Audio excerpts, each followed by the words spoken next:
Now, this may sound really weird because I'm going to make some noises during this recording that most people don't make normally. But if I was in a different body, they'd sound differently. But when you're like a native Indian, we used to like tick our teeth at each other to make certain noises. We used to throw rocks at things to get each other's attention if we were farther back, or we'd shift our foot in the weeds and that made a noise.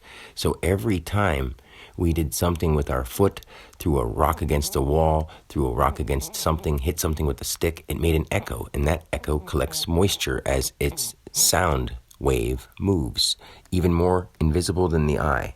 That's how we can trace them with infrared. That's how we can do all that stuff. So every thought that has ever been thought literally bounces around inside what we could call the brain of God, the brain of the Creator. And those thoughts bounce around. And literally, your brain is such an open receiver that it can tell what those thoughts think, and it puts them in your head. And it tells you, when they're from, when they go, where they can go, where they've been, where they've been at. Like, you can tell everything if you really ask and focus. But instead, you want to take those thoughts that may be rage, because sometimes that rage could be the rage of a stick that bounced off the wall in what we would call like 1700 BC, that actually collected sound, because as it collected sound, it settled down to the ground, and that sound now had water in it, and that water settles on the ground into the dirt, into the dust, becomes bugs, becomes ticks, becomes animals, becomes fear, becomes anger, becomes those vibrational sounds. So that's how 440 music and sweet music can soothe your heart and soul. And the more you listen to yeah, mother, ooh, it's the intention behind the music that makes you act the way it does. Picture yourself without a body as a glass of water, and all these sounds are bouncing around in the universe. And when they pass through you from a closer vicinity, you feel them. So you want to be out in the open when you're making great noise and you're happy, and that will spread because people will feel that. But you can honestly do that inside your heart and resonate that strongly. You can. But the thing is, most people who do are afraid to show it to anybody in public. They'll be, oh, sweet loved ones. And then if someone's rude to them, they'll try to be sweet, but they still have their dignity and their pride to stand up for.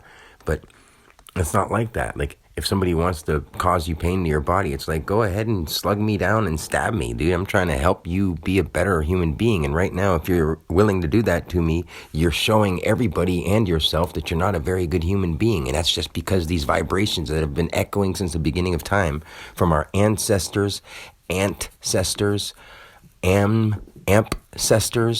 amphibians, ancestors, ants.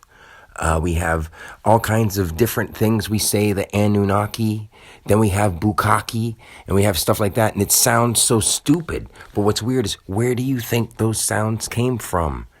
As numbers grow, they grow in size. As letters grow, they grow in shape. As people grow, they grow in size. As anything grows, it grows in size. And what does it gather? It gathers matter and water. Those sounds are bouncing back and forth and back and forth. And those sounds come from your inner mind. Those sounds are echoing forever. And even though people don't hear them, they absorb them and their body feels them.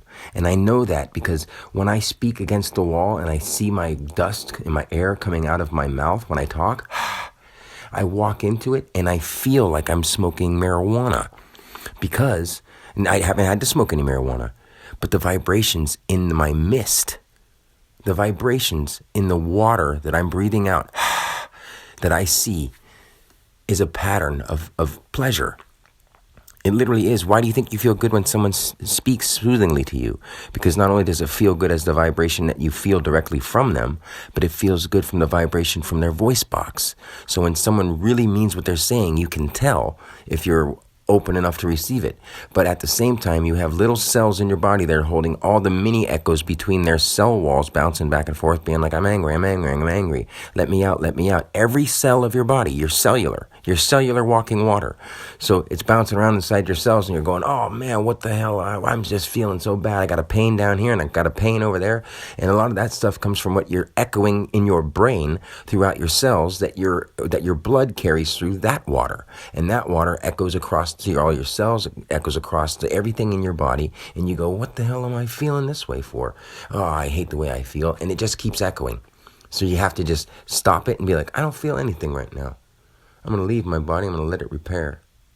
I'm going to leave my body alone. and I'll come check on it in like 25 minutes. And when you do, you check on it, you go, whoa, I feel great right now. How'd that happen? Try speaking to yourself lovingly. Try speaking to something lovingly and see if it opens your heart up. Try just calling somebody you haven't talked to in a long time and saying, hey, man, I'd like to hang out with you. I know we've been apart for a long time and probably have nothing new to say, but we'll try. We'll play this game that I heard about, and you'll look up a game that old friends can play or something like that. And like, it's just a way to break the ice, stuff like that. We got to get ourselves together again and quit being afraid to get sick, because that's just an echo too. You hear it on the news waves. Guess what? Those sounds are deliberate words, and they cause thoughts. They cause echoes in your bloodstream, and your bloodstream goes all around your body through your heart. The food you eat does the same thing, and mini echoes that gather as things move. I broke it down how I said, like, we used to rock and go like that, and like make noise. And sometimes when we'd go like like that would turn into tigers and stuff like that, because it would be in the woods, it would fall in the moss, it would grow, and more things eat more things and eat more things and eat more things. We see that in the water. I made it in Odell Down Under, and we live on Farmer in the Dell. We live right here in the middle of everything we've ever talked about.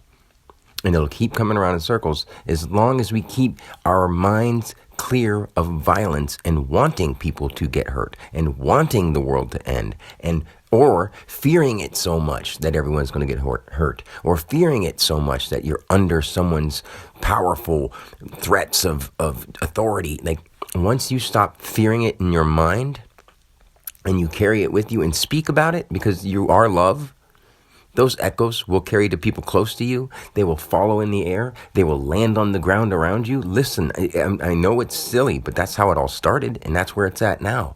And we've been getting more conscience altogether, not just consciousness. Like, we are more conscience. One of us. That's all we are. We're more and more or less and less. And every person who takes the time to let someone else just blow their time, or if they're the person themselves blowing the time and they're lucky enough to hear me talking from my heart, the heart of our God mind, talking straight to you from yourself, then you'll be like, oh my God, we can change the world. This doesn't sound so hard because it's in my heart now. All I had to do is hear that sound vibration in this universe, because it echoes back and forth through our water bodies. Now, has anyone told you that before? Because if you didn't know, now you know.